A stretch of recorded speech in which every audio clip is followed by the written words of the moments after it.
तो नमस्कार, जय हिंद साथियों। आप सभी का स्वागत है आपके अपने इस YouTube channel total learning inter पे।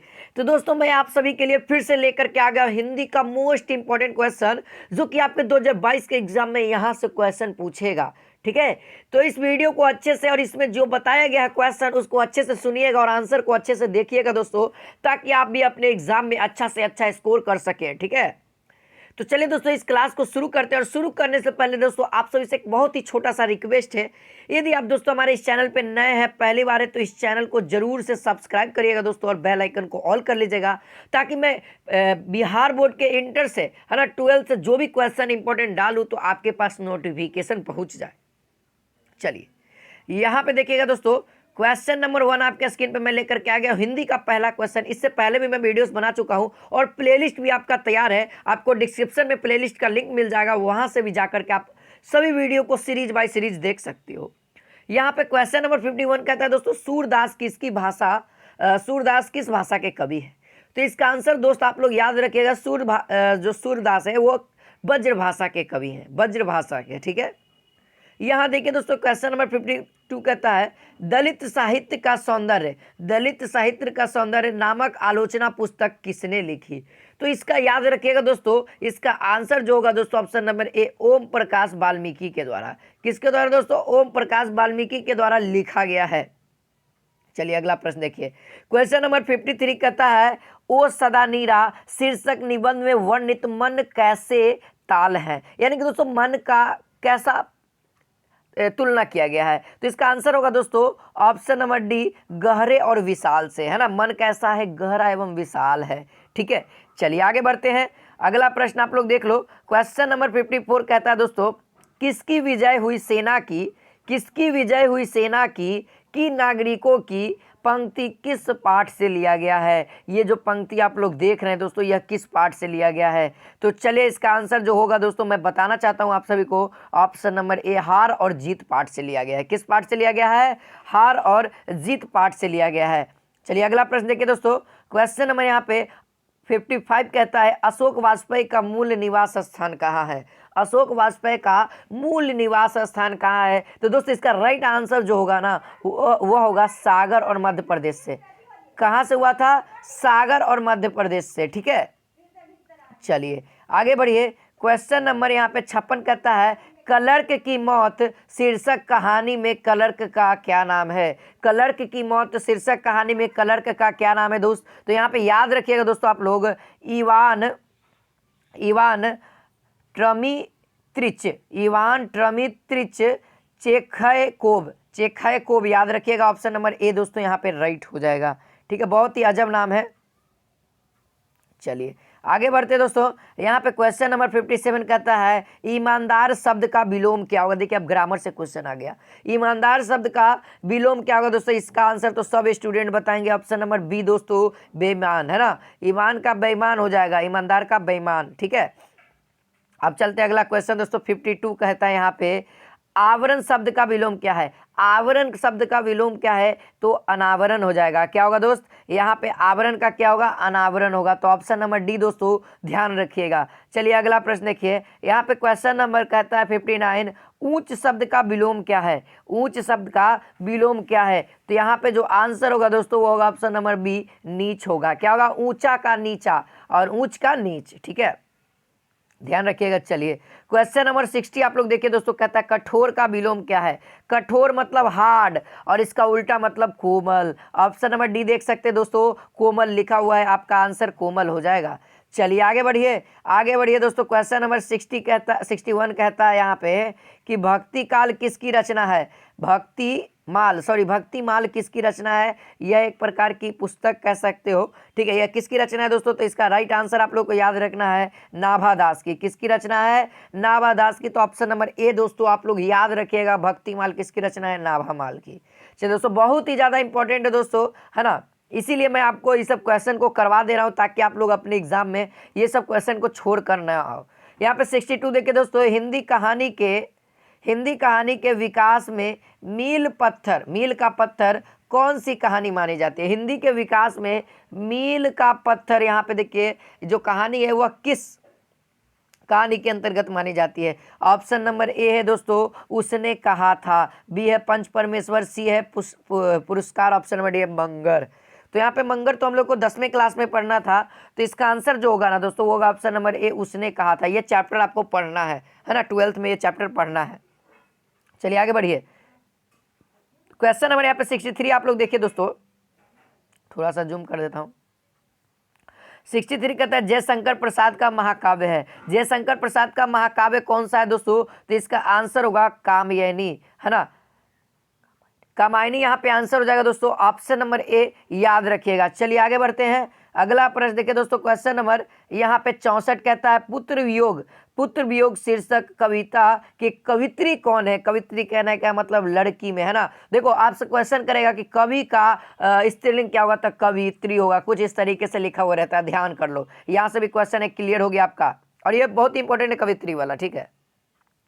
तो पुत्र वियोग शीर्षक के जो कवित्री है दोस्तों, इसका आंसर आप लोग याद रखिएगा महादेवी वर्मा। कौन है दोस्त? महादेवी वर्मा। चलिए आगे बढ़ते हैं। अगला प्रश्न देखिए, यहाँ पे क्वेश्चन नंबर 65 कहता है, यहाँ पे 65 कहता है दोस्तों मालती किस कहानी की मात्रा है? मालती किस कहानी की पात्रा है, लिखना चाहिए था, है ना, पात्रा है ना, पात्र है। तो इसका आंसर आप लोग याद रखिएगा दोस्तों, ऑप्शन नंबर बी रोज कहानी की। मालती जो है ना वह रोज की क्या है, भूमिका निभाती है रोज में, ठीक है, पात्र है, जिसको हम लोग हीरो हीरोइन भी बोलते हैं पात्र के रूप में।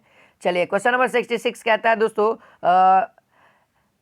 ज्ञानेंद्र पति का ज्ञानेंद्र पति की कविता कौन है? ज्ञानेंद्र पति की कविता कौन है दोस्तों? तो इसको याद रखिएगा आप सभी लोग। इसका ऑप्शन नंबर ए हो जाएगा गांव का घर। क्या होगा दोस्त? यहाँ पे होगा ऑप्शन नंबर ए गांव का घर, ठीक है। यहाँ पे देखिए क्वेश्चन नंबर 67 कहता है हिंदी साहित्य का सूर्य किसे कहा जाता है? हिंदी साहित्य का सूर्य किसे कहा जाता है दोस्तों? तो याद रखिएगा ऑप्शन नंबर ए सूरदास को। किसे कहा जाता है जी? सूरदास को, ठीक है। हिंदी साहित्य का सूर्य किसे कहा जाता है? सूरदास को। चलिए आगे बढ़िए। क्वेश्चन नंबर 68 कहता है नाभादास का काव्य रचना क्षेत्र था। नाभादास का काव्य रचना क्षेत्र कौन सा था दोस्तों? तो इसको याद रखिएगा वृंदावन, यानी कृष्ण प्रेमी कह सकते हो, सूरदास की तरह कृष्ण प्रेमी थे, ठीक है। चलिए क्वेश्चन नंबर 69 कहता है दोस्तों सुभद्रा कुमारी चौहान का जन्म कब हुआ? सुभद्रा कुमारी चौहान का जन्म कब हुआ? तो याद रखिएगा दोस्तों 1904 ईस्वी में। कब हुआ था? 1904 ईस्वी में हुआ था, ठीक है, याद रखिएगा। चलिए अगला प्रश्न की ओर बढ़ते हैं। यहाँ पे क्वेश्चन नंबर 70 कहता है दोस्तों मुक्ति बोध का जन्म स्थल कहाँ है? मुक्ति बोध का जन्म स्थल कहाँ है दोस्तों? तो रामगढ़ में है। कहाँ पे है? रामगढ़ में। मोस्ट इंपॉर्टेंट क्वेश्चन है दोस्तों ये सब आपके लिए। यहाँ पे देखिए ग्रामर का क्वेश्चन आ गया। आस्तीन का सांप होना मुहावरे का अर्थ है। आस्तीन का सांप होना मुहावरे का अर्थ क्या है दोस्तों? तो याद रखिएगा घर में छिपा हुआ शत्रु। घर में छिपा हुआ शत्रु दोस्तों याद रखना है आपको। चलिए अगला प्रश्न देखिए। क्वेश्चन नंबर 72 कहता है हाथ का मैला होना। हाथ का मैला होना, तो इसका आंसर होगा दोस्तों कीमती होना। हाथ का मैल होना यानी कि कीमती होना, ठीक है। चलिए आगे बढ़िए। क्वेश्चन नंबर 73 कहता है दोस्तों यहाँ पे माथा ठोकना, है ना, माथा ठनकना, तो मुहावरे का अर्थ क्या है दोस्तों? तो इसका आंसर आप लोग याद रखिएगा, ठीक है। इसका आंसर आपको याद रखना दोस्तों आशंका होना, ठीक है, आशंका होना, ठीक है। यहाँ पे क्वेश्चन नंबर 74 कहता है दोस्तों तूती बोलना मुहावरे का अर्थ क्या है? तूती बोलना मुहावरे का अर्थ क्या है दोस्तों? तो यहाँ पे हो जाएगा आंसर धाक जमना। तूती बोलना मतलब धाक जमना, है ना। किसी चीज़ को अगर करते हो ना तो तूती बोलता है कोई, जैसे बोलता है ना अगर किसी भी तरह का वर्ल्ड कप अगर मान लो जीत जाते हो, कप को जीतते हो, तो आपको वहाँ के क्षेत्र में आपको तूती बोला जाता है कि नहीं यार फलाना ही जीत गया, है ना, तो यानी कि आपका धाक जम गया, ठीक है। चलिए आगे बढ़ते दोस्तों। क्वेश्चन नंबर 75 कहता है उल्टी गंगा बहना। उल्टी गंगा बहना का अर्थ क्या होगा दोस्तों? यहाँ पे विचलित होना, है ना। उल्टी गंगा बहना का अर्थ क्या होता है? विचलित होना। चलिए अगला बढ़ते हैं। क्वेश्चन नंबर 76 कहता है रसोई घर कौन सा समास है? रसोई घर कौन सा समास है दोस्तों? रसोई घर, है ना, रसोई घर। तो यहाँ पे दोस्तों ऑप्शन नंबर सी हो जाएगा द्वंद्व समास है। कौन सा समास है जी? यहाँ पे देखो इसका आंसर जो होगा ना 75 का होगा विपरीत कार्य करना। उल्टी गंगा कहना का मतलब विपरीत कार्य करना, किसी भी को कार्य को उल्टा करना, है ना। उल्टी गंगा मतलब विपरीत कार्य करना। और इसका जो आंसर होगा दोस्तों वो होगा तत्पुरुष समास, यानी रसोई का घर, चिन्ह आ रहा है। आगे बढ़िए, आगे बढ़िए। क्वेश्चन नंबर 77 कहता है दोस्तों चंद्रशेखर में कौन सा समास है? चंद्रशेखर यानी कि जो चांद के समान है ना वो शिखर है ना, चंद्रशेखर, है ना, जिसके चंद्र शिखर पे चांद हो, जिसके शिखर पे चांद हो अर्थात भगवान शिव। ऑप्शन नंबर ए बहुब्री हो जाएगा। भगवान का नाम, अनोखा नाम क्या हो जाएगा दोस्तों? चंद्रशेखर हो जाएगा। चलिए क्वेश्चन नंबर 78 कहता है दोस्तों, वन मानुष शब्द कौन सा समास है? वन मानुष शब्द कौन सा समास है? तो आप लोग को याद रखना है दोस्तों, ऑप्शन नंबर ए तत्पुरुष समास है ना। वन में रहने वाला मनुष्य, वन का मनुष्य वन मानुष कहलाता है। चलिए आगे क्वेश्चन नंबर यहाँ पे 79 कहता है दोस्तों, यहाँ पे त्रिफला कौन सा समास है? त्रिफला कौन सा समास है? तो याद रखिएगा द्विगु समास है। कौन सा समास है? द्विगु समास है। आगे में त्रि है, संख्यावाचक है। चलिए आगे बढ़िए। क्वेश्चन नंबर 80 कहता है दोस्तों, धीरे धीरे शब्द में कौन सा समास है? तो धीरे धीरे है ना, यह क्या है दोस्तों? एक तरह का धीरे धीरे अव्ययी भाव समास है। क्या है? अव्ययी भाव समास है। तो याद रखिएगा दोस्तों, धीरे धीरे, आजन्म, यथाशक्ति, ये जो टॉप लेवल के ऑब्जेक्टिव क्वेश्चन है दोस्तों, जो कि आपके एग्जाम में पूछता है, तो याद रखिएगा अव्ययी भाव समास है। क्या है? अव्ययी भाव समास है। ठीक है,